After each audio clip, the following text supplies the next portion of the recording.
মা বাবা কি মাছ নিয়ে এসছে আজকে? নদীর রাইখর মাছ। কই দেখি, দেখাও তো। তো তুমি রান্না করবে এটা এখন? হ্যাঁ। তুমি করবে না আমি করি? তুমি করো। রেসিপি তুমি বলে দেবে তো? হ্যাঁ। আচ্ছা মা, দেখো তো এতটুকু নুন দেবো নাকি? হ্যাঁ। হুম। আপনারা তো দেখলেন আজকে আমাদের বাড়িতে কি মাছ এসছে। ইনি হচ্ছেন আমার মা, মানে অভিনেতার মা, সংহিতা ভৌমিক। রাইখর মাছ হচ্ছে বালুরঘাট তথা দিনাজপুরের একটা স্পেশাল মাছ, খুবই টেস্টি।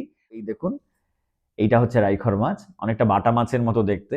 বাটা মাছ আর পার্শে মাছের মাঝামাঝি টেস্ট মাছটার।